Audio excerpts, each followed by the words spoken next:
Hello, welcome and good afternoon to this afternoon session with the Taxpayers Alliance. My name's John O'Connell and I'm the Chief Executive of the TPA, and we're particularly honoured today to be joined by the Right Honourable Stephen Barclay MP.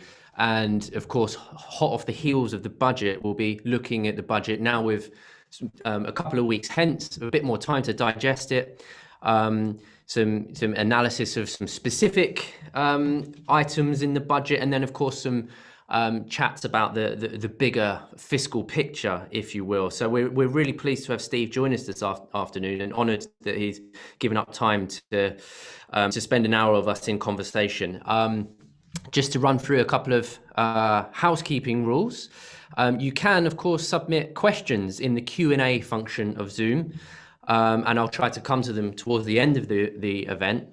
And if you want your name read out, or then please leave your name, and if not, then please state so when you leave the question.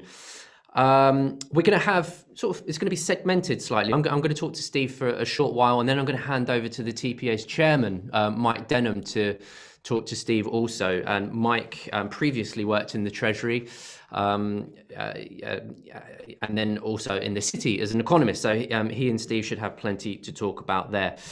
And just to get us going, I'll of course give Steve the appropriate introduction. He's been the MP for North East Cambridgeshire since 2010. He's been the Chief Secretary to the Treasury since February 2020, and previously served as the Secretary of State for exiting the European Union from November 2018 until January 2020. And everyone thought Brexit was difficult, and then COVID came along. So Steve's going to be well placed with various roles in the Treasury in the past for talking about today's subject matter. So I won't hesitate and get on and welcome Steve, and thank you for joining us.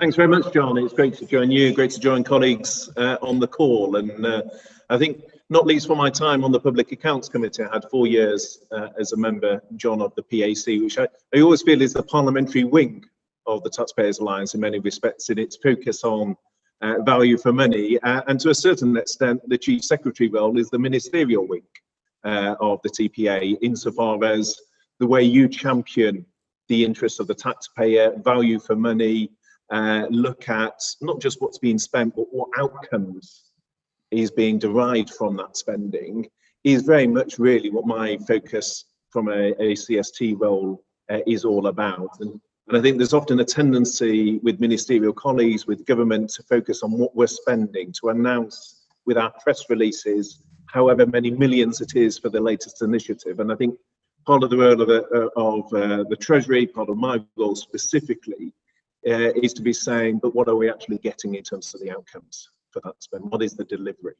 And I think one of the real opportunities of COVID is, yes, it's come at a big fiscal cost, and I'm sure we'll get into that discussion, John, in the course of the session.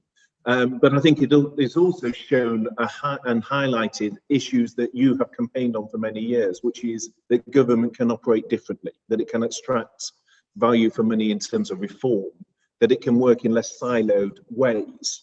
And I think we've seen that in multiple ways in the response to COVID itself, whether it's the oft-quoted example of GPs, around 3% online very quickly in a matter of weeks, shifting to over 90%, whether it's the way within government we've operated differently with things like the Vaccine Task Force, changing the way we approve things with the panel of 4 ministers to crunch that in a very different way. So I think there's a lot of lessons, and I'm sure in the course of the discussion we'll get into that. But I think that there's a real alignment to the work that you do, the really helpful spotlight that you as an organisation shine on value for money, and very much, I think, the role from a Chief Secretary point of view, which is having those similar conversations across Whitehall and ensuring that we're much more outcomes focused, and in particular in the current climate, we embrace a more radical approach to reform. And first and foremost of that, one of the key changes we're driving is around data. Too much data across Whitehall is still in the what I call the 20th century spreadsheets and survey era.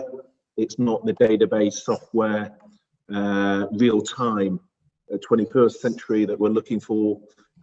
Clarity of data metrics, working across departments. There's a lot that COVID has shown we can do in terms of our approach to data across Whitehall. And when it comes to key focuses for me on things like levelling up, which again I'm sure we'll get into, or the union and how we work across the United Kingdom, then the role of data and how we use data as a driver of change and to unlock better outcomes is really at the heart of what we're trying to do within the Treasury, and particularly for me, what I'm very much leading on. So that's probably just a scene setter, but very happy to hear from people on the call, and in particular to have a chat with you and Mike, and to pick up on many of the really welcome initiatives that you've led on. Steve, thank you. And you're right, that was a really useful framer for us. Mike's going to address some of those sort of bigger picture issues later on. I wonder if I might start, if I may, talking about the budget more specifically and a couple of the items within it. Not too long after the budget, Rishi Sunak tweeted, and I believe you retweeted that this was in relation to free ports, that lower taxes encourage job creation, and that's a positive point for free ports. Do you feel that point applies to the economy as a whole and not just in free ports? I'm a conservative, fiscally on the centre right, so of course I want in principle a smaller state and lower tax, but at the same time, as in sport, my background's in rugby, you've got to play to the conditions of the day. If it's throwing it down on a rugby pitch, you don't chuck the ball around as you would on a sunny pitch. You've got to play to the conditions. And I think from a budget point of view, what you saw was the Chancellor responding to the conditions we face in the COVID era, having that package of support in terms of, if I look at the budget in the three parts that the Chancellor presented it, that economic support with the furlough, with the measures through, probably going a bit longer than people expected, the honesty around the fiscal situation we face, and some of the difficult decisions, which perhaps is at the heart of your question, John, on things like corporation tax, but also then ultimately from a Conservative point of view, how do we get investment into the economy? How can we tackle the long-standing issue, which in this building we talk a lot about, productivity, and things like the super deduction, obviously acting as a stimulus to unlock that. But the point in free ports, of course, is it's about much more than simply tax. It's about how we have high quality innovation, how we respond with our regulators in a different way, how we learn and have changed the approach to free ports from those in place pre-2012. So the model is very different, the territory is very different. What was there pre-2012 was just in the ports themselves. So we can have a chat about free ports specifically, but the offer is very different, and it's not simply about tax. No, it's a fair enough point. And you mentioned the super deduction, Steve, and that was probably the eye-catching policy of the budget in terms of its originality. And full expensing, for those of a sort of more free market, centre-right persuasion, full expensing is seen to generally be a good idea. So why limit it to 2 years? Because it's to attract that investment in.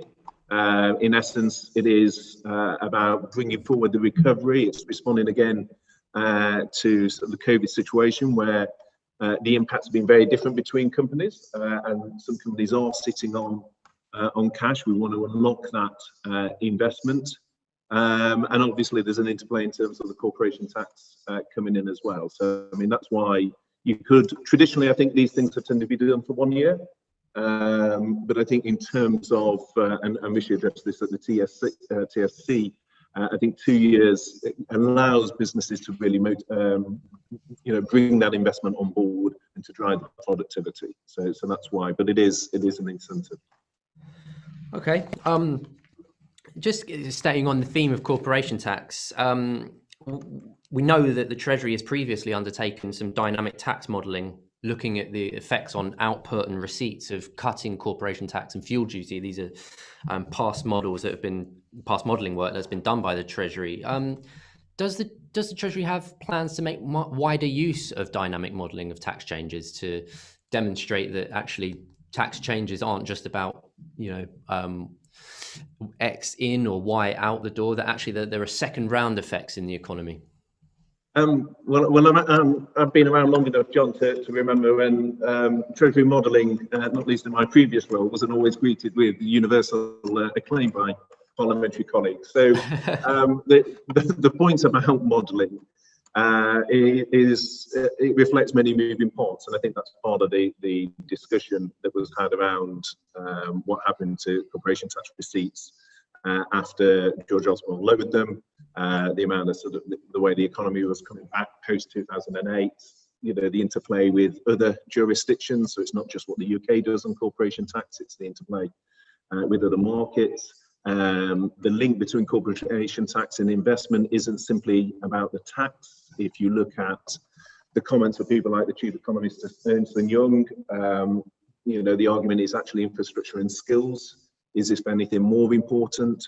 And so your key is in your word dynamic. There's a whole interplay of different factors. And in my experience, what I tend to find with dynamic modelling is people who disagree with the outcome will often disagree with the model. Yeah, okay. And again, just on corporation tax, the effective rate of corporation tax, of course, has been discussed, not just the headline rate.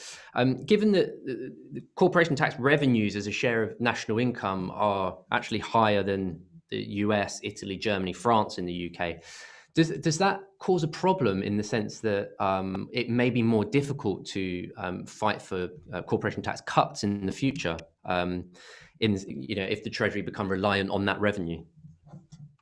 Well, I think firstly, you know, as I said earlier, John, we've got to accept that as a consequence of the amount of spend that's been necessitated by COVID, and of course, the cost of inaction would have been far greater. The IMF have made that clear in terms of the risk of economic scarring had we not taken the measures, had the Chancellor not intervened in the way he had. And we were only able to do that with the fiscal firepower we have because of the decisions taken by previous Chancellors, by George Osborne and Philip Hammond, in terms of bringing the deficit down then.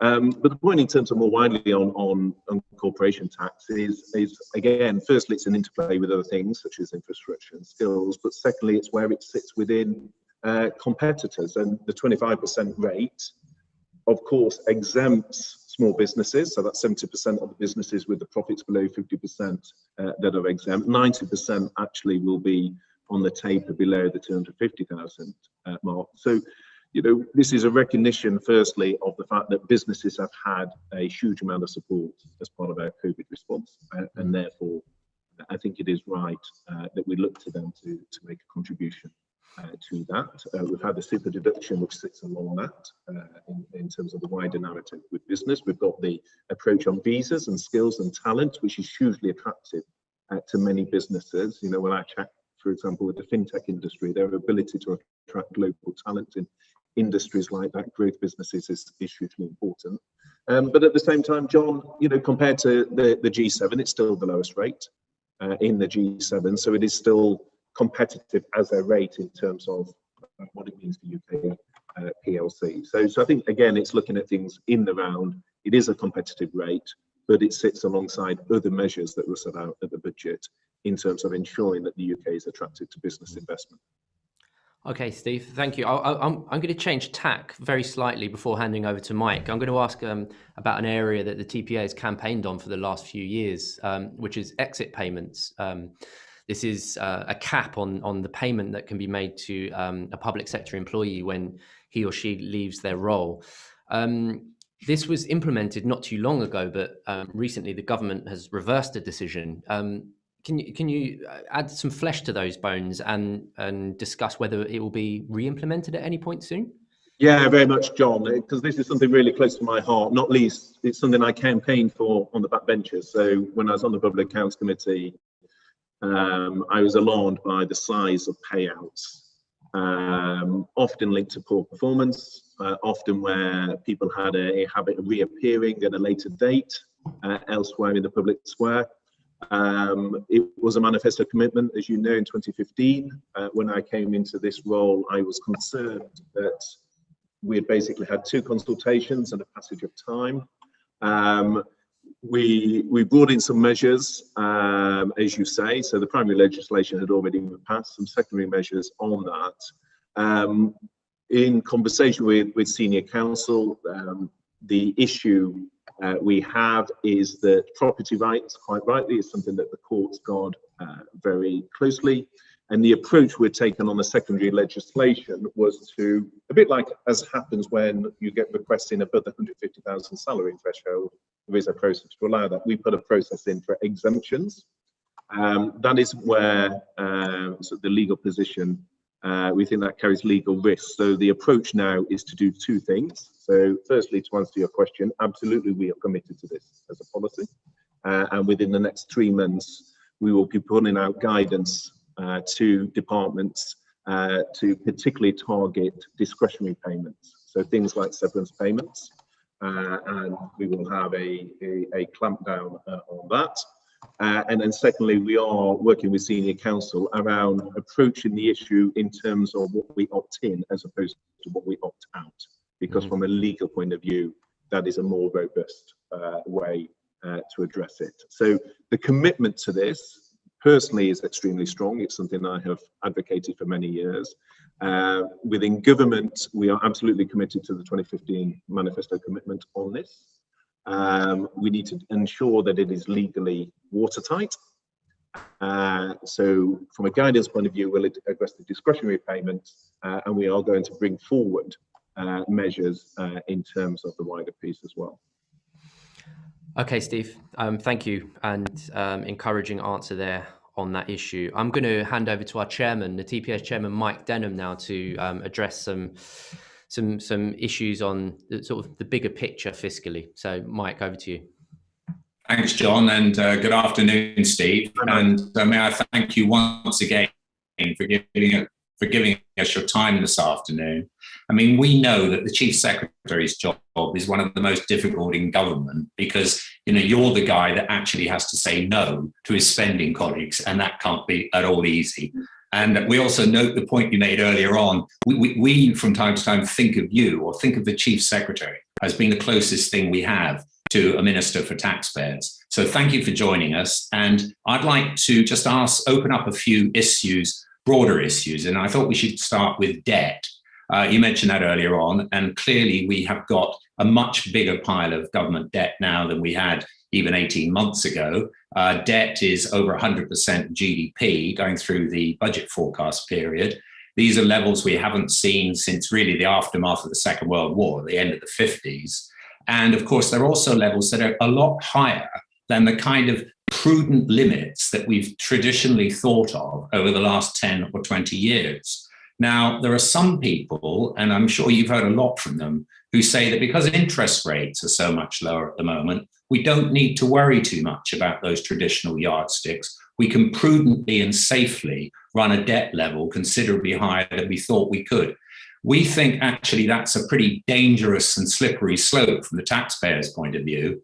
And we were, I think, reassured that the Chancellor actually flagged up the issue of the potential for interest rates to rise, which clearly they could do at any time from current low levels, and jeopardize the public finances. So we found that reassuring. We would be much more reassured if we thought that the government was going to recommit to a fiscal target, you know, a target for the maximum prudent level of debt you think we can carry, and in fact, fiscal targets generally. Can you update us on thinking on that issue?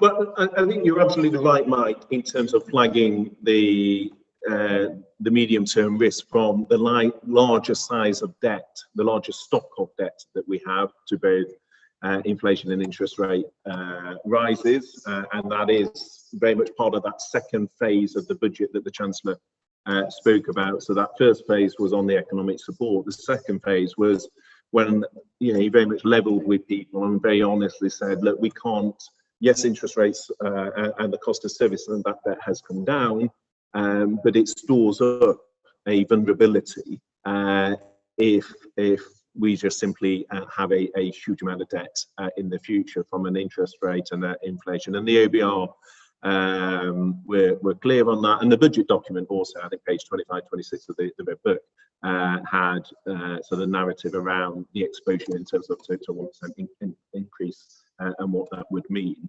I think in terms of setting the fiscal rules that you reference, I mean, the Chancellor was clear, now's not the time to have sort of firm fiscal rules. But what he did set out was some principles. So he was clear that he doesn't want in a position where we're borrowing for day-to-day debt, that we have to ensure that the debt is affordable, and he does want the debt on a downward trajectory over time. So what you saw, Mike, in the budget speech from the Chancellor was a commitment and a direction of travel as part of the plan that he set out.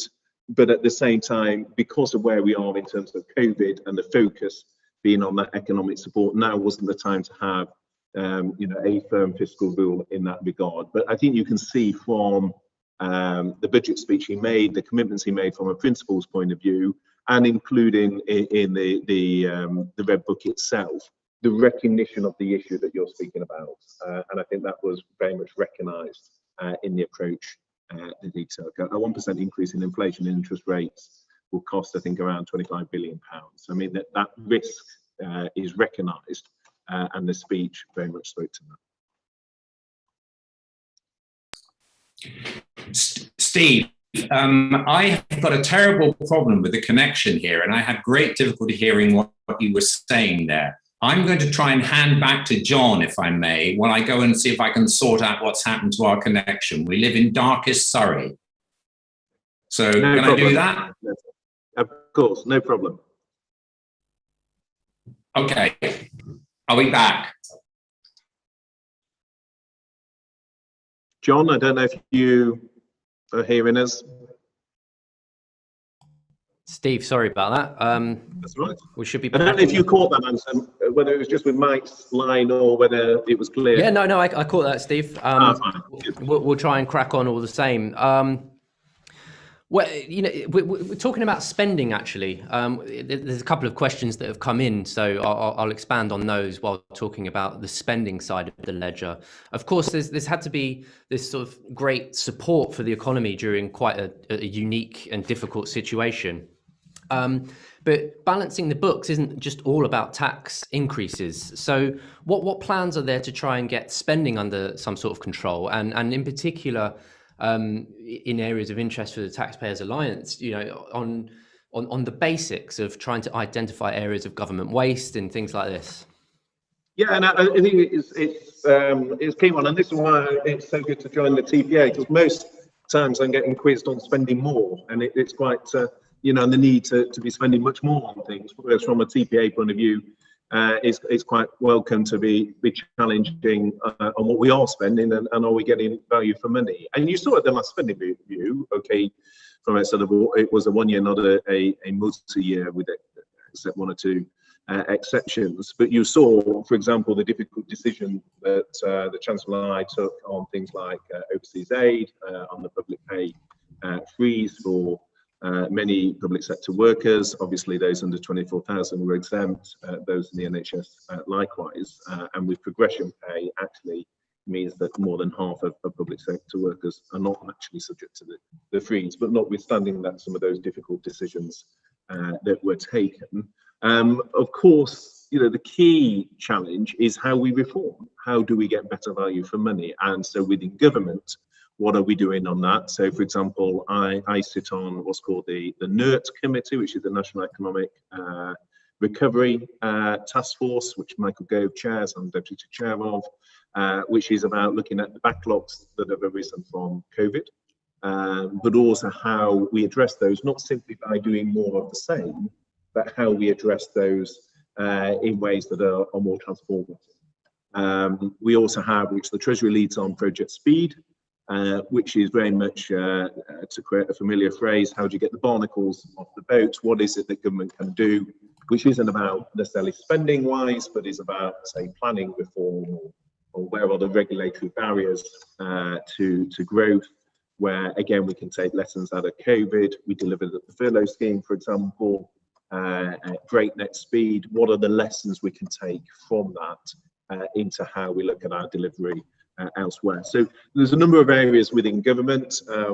Another area we're looking at is how we far better evaluate what we do. So there tends to be often schemes done, but the government traditionally is not as good at evaluating schemes and frankly killing off schemes quickly enough if they're not delivering what they should be doing. And again, it's part of the data piece as to how we can be much more radical in our risk appetite, both in terms of taking schemes forward, but then stopping schemes if they're not delivering, which is sometimes something government can be too cautious about. So there's quite a lot of work going on, not just looking at the overall spending envelopes, and we can get into that discussion, John, around what the RDEL figure is, 20 billion this year, 22 billion extra next year. There's 30 billion more on CDEL next year compared to last year. So you've got 72 billion additional of spend over the 2 years going in. So we can look at the actual department spending and what's happening there.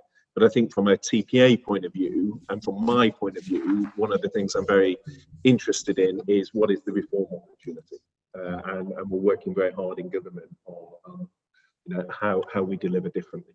Okay, and just staying on that subject of reform, maybe playing into some of the longer term concerns that groups like ours would have with spending. If you look at the OBR fiscal sustainability reports and all of the associated documents, quite often the scariest charts are those fan charts that show out into the future liabilities for age and health related spending. Is a big part of this tackling those kind of concerns now so that the fiscal picture looks healthier, say, sort of 30, 50 years hence? Yeah, so I think, so the Prime Minister in particular has a very strong personal interest in the public health narrative, on the funding we've allocated for obesity, how we can get more people walking, cycling, some of these sort of changes to lifestyles. Which obviously have one of the reasons government has tended to struggle with those is often the payback is actually over a long period of time. Likewise, I think within not just government, but I think across politics, within Parliament as a whole, the agenda around mental health and wellness, certainly from when I entered Parliament, has become much more visible. And so the sort of areas I'm very interested in is particularly things like social prescribing. Which I think is sort of hugely under focused on. So rather than giving people drugs, how do we get them playing walking football? How do we get them into social prescribing opportunities? How do we use our public land as a resource to open up our nature? I think through COVID, people have been much more aware of the benefits of their countryside and going for a walk and some of these aspects. Well, these are not huge spending issues. It's about how do we use our resources better. If I take DEFRA, I mean, DEFRA's, it's a department that covers 70% of our land. It's less than 1% of our GDP. There's an opportunity there to think about how, as we come out of the EU, we use our spend to stimulate public access in ways that connect to our health spend. And look at the reform opportunities. So a lot of these things are not simply about spending more on the same things. I think the reform opportunity is how do we do things differently? And that might be about sweating our assets better, using things we already own, or it might be about using technology better. So if I take telemedicine, for example, when I was a health minister, I found it frustrating that we used to be sending ambulances to the same care homes night after night after night, when actually if you had telemedicine, then instead of picking up the phone for the ambulance, if they could access someone who could look at a patient, give some reassurance, often you wouldn't need to send the ambulance. So there's lots of ways of doing things differently, and that's very much what the NERC committee and projects we are looking at. Could I have another go at jumping back in, John? Of course you can. Go for it. Yeah. I'm really sorry about that. You just broke up completely. It's a sorry broadband, I'm afraid. Steve, I thought what you just said was very interesting, and we are very strongly in favour of seeing if we can save to spend, if we can make more efficient use of the resources that the public sector already has within it. But I wonder if I could just quickly ask you about the balance of tax and spending restraint in what is called fiscal consolidation. I mean, I'm sure we both remember that when George Osborne gave his first budget in 2010, he explicitly adopted a policy of saying that 80% of the consolidation was going to come from from spending cuts, leaving only 20% to come from tax rises. And I mean, looking at the current budget, I mean, we've got more coming from tax rises than we have from spending restraint, it seems to us. And I suppose the question is that because we feel that you cannot cut spending any further than it already is? Are we in terms of the overall envelope, are we, in your opinion, at the sort of level we can't really make further cuts from? Well, I mean, first, as you'd expect, it will be for SR21 to look at the spending priorities and how we address that. But ultimately, what we need to do, and you will know this from your time in Treasury, is fundamentally we've got to grow the economy. So that's the key challenge. And so the approach we've been taking at budget has been with things like the super deduction, which is putting us from 30th in the OECD to first. Is those sort of big measures are fundamentally about saying how do we grow the economy.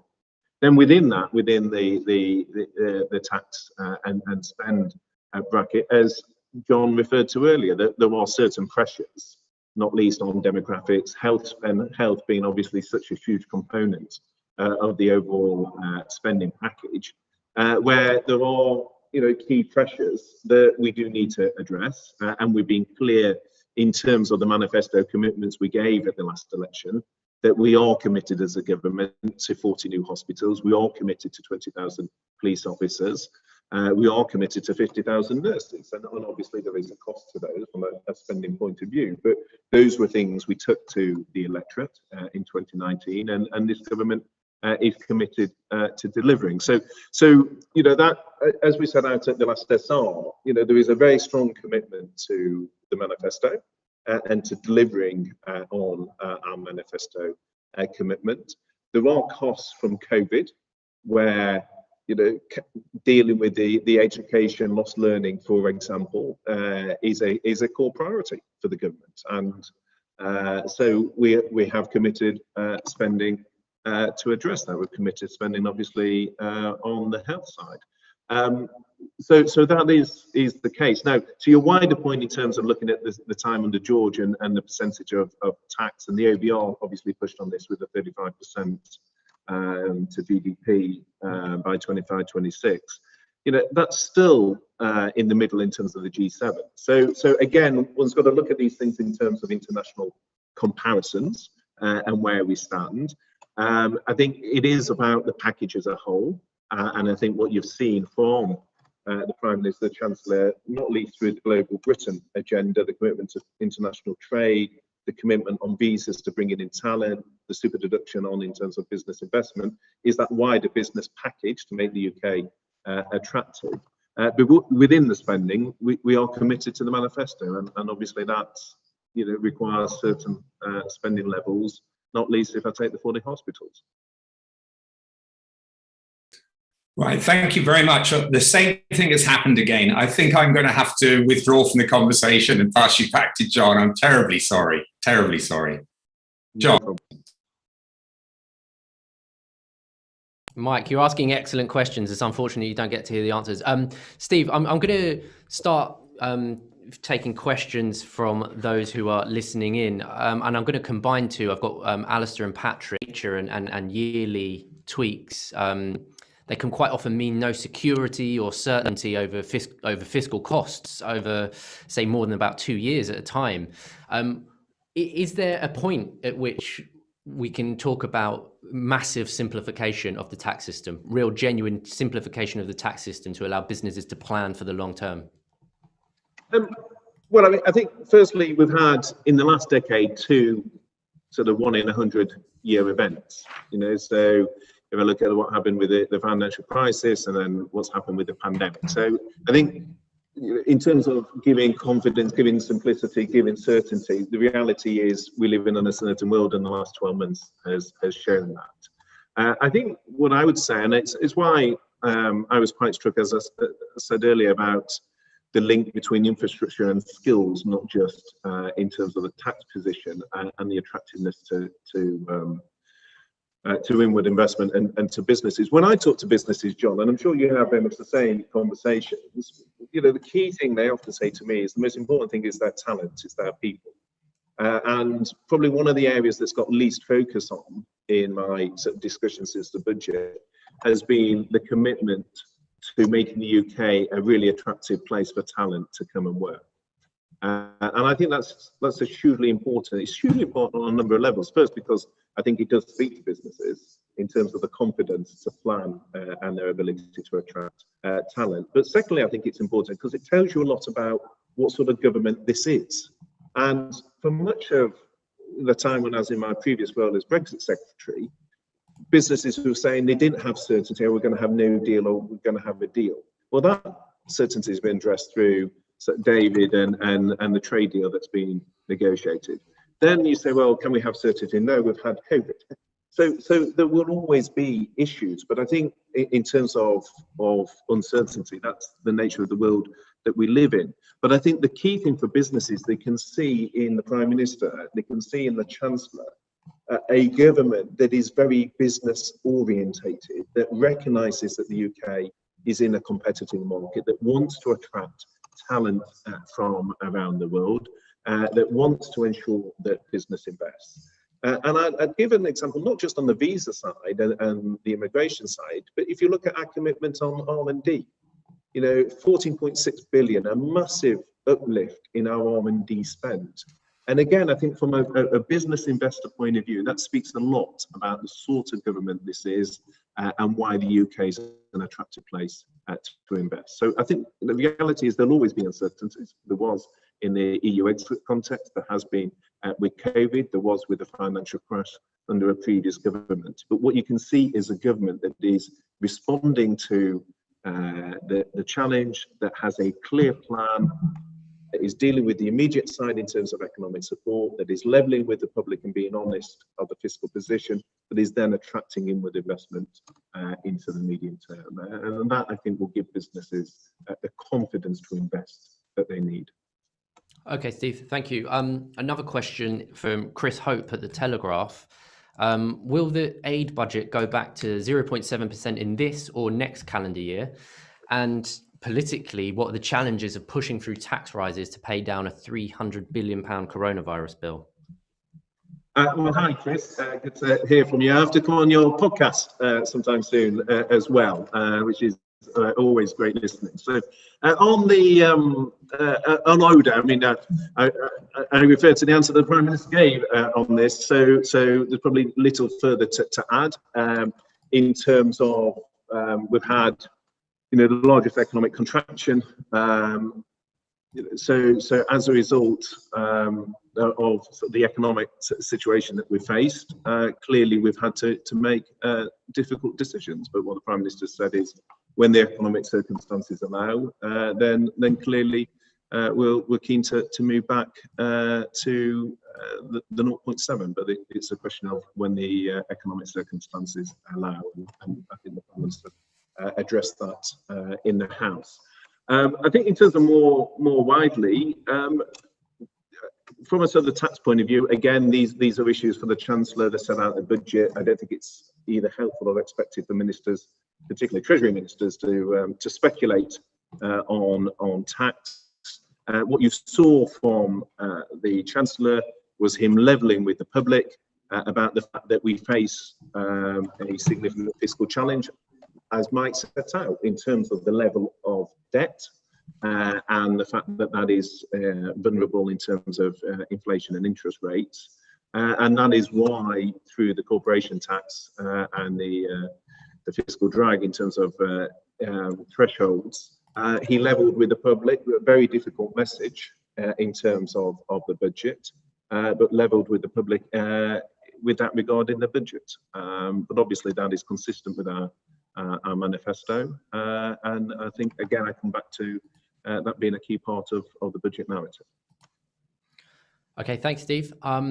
A question in from Tony about productivity and the long tail of perhaps some low productivity companies in the economy. How do we improve the productivity of that long tail in the immediate term, given that infrastructure spending is by its nature going to reap longer term benefits?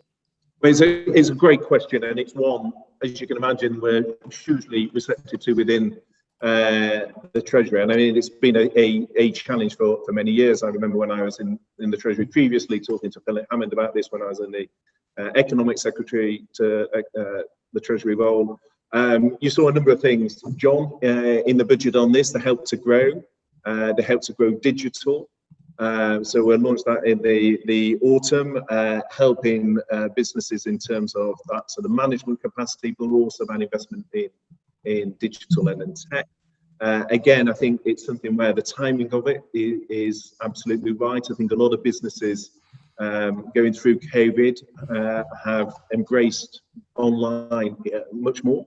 So I think you've seen a significant change there. Certainly their customers have in terms of their usage of online. So I think online is key. Getting our SME community skilled up on that is extremely important. So things like help to grow digital, I think leveling up those digital skills, having those £5,000 vouchers, I think is hugely important. And then, of course, as I referenced earlier, you've got things like the super deduction and investment in plant and equipment and getting businesses to do that. And then you've got things like free ports. Again, when people talk to me about is there a risk of displacement activity with free ports? Well, to some extent, the displacement will be from countries overseas into those free ports. I mean, that's the idea as areas that will be attractive to inward investment, working closely with our regulators, driving innovation so that we can get that quick to market, particularly leveraging the 10-point plan and our net zero investment, and free ports again will be drivers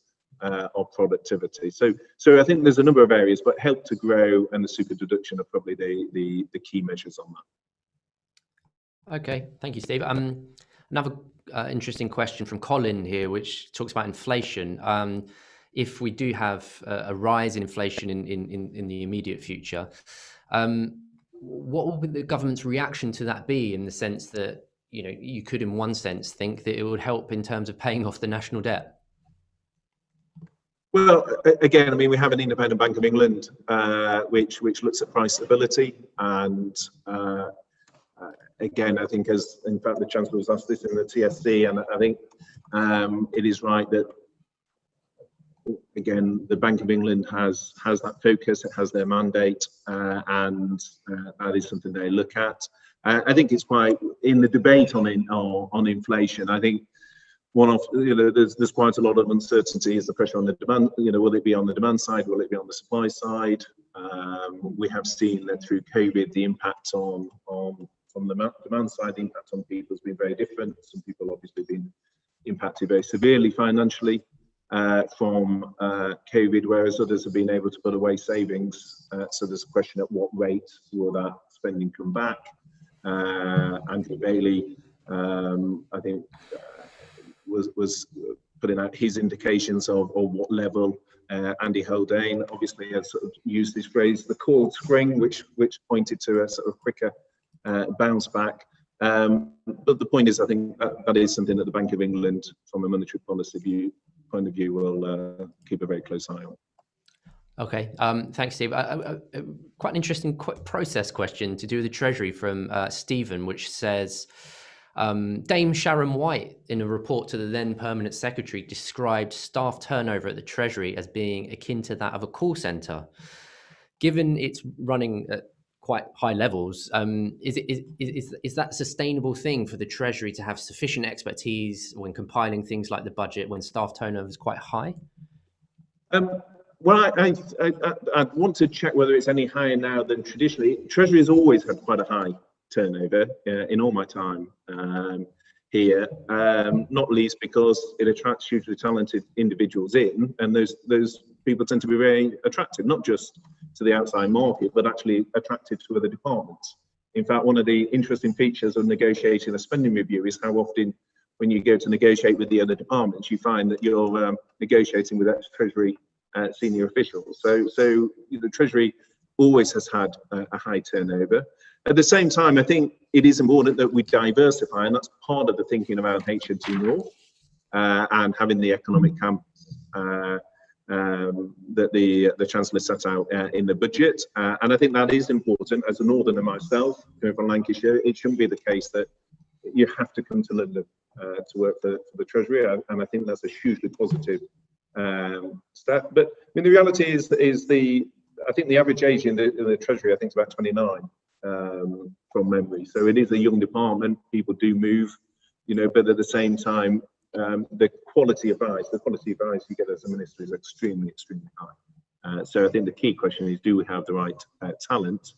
Are they supported in role? Are we diversifying through things like the Northern Campus so we can widen our pool of recruits? But at the same time, to some extent, the fact that other people, whether it's outside or within Whitehall, want Treasury talent is a compliment to the Treasury. If you had a department where people didn't want to recruit from it, then that would also carry its risks. Thanks again. A question from Tim, Steve, which is it's just coming up. Will international travel resume from 17th of May? And are you worried about the consequences for the UK economy if the aviation industry doesn't bounce back soon? So firstly, on the aviation industry, I mean, obviously that is an area of concern and focus, not just in terms of the airlines, but also in terms of on the ground as well, and the impacts there. I mean, clearly, what we've set out, or what the Prime Minister set out, is a cautious approach to the roadmap in terms of the lifting of restrictions.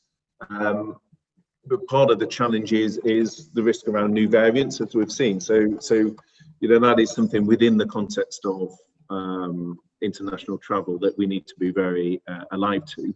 But the key to unlock the economy, the key to that international travel is our vaccine deployment programme, and that is what is fundamental and continues to make very good progress thanks to the Herculean efforts of NHS staff and others and volunteers up and down the country, and to my good friend Nadeem Zahawi, who's been doing a phenomenal job as Vaccines Minister. But I think the key, I mean, we saw the announcement in the last 24 hours, all over 50s. So that probably includes you, Chris Hope. All over 50s have the chance now to go and get their vaccine. So I think the key to unlocking the travel is really just continuing with that, but at the same time keeping our focus in terms of risk and new variants. And talking of Chris Hope, he's cheekily asked one more question, so you definitely owe Steve a spot on the podcast, Chris. Is there a top income tax rate above which the Treasury starts to lose money? Chris remembers a figure of about 47.5% during the rounds not too long ago, but is there a rate at which the Treasury starts to lose money, Steve? Chris is an extremely experienced hand in these things, and not surprisingly tries to lure Treasury ministers into speculation on tax. I mean, my role, John, as you well know, is to focus on the spending side, and it is for the Chancellor to make the decisions on tax. So I will defer to my boss on that. I think my focus is much more on reform. I'm very, very interested in data, so I've always been very interested in data. I think this role, so one of the things we've done is we've brought a specialist data team into the Treasury, our data analysts. Where the Shared Outcomes Fund, half of that now is ring-fenced for data projects specifically. We're working, got a fantastic team in number 10 with Ben Warner on data, which I'm working very closely with. I think many of the problems government faces are beyond the remit of an individual department, and often when delivery doesn't happen, it's very easy for that to be justified on the basis of things out with the main delivery department.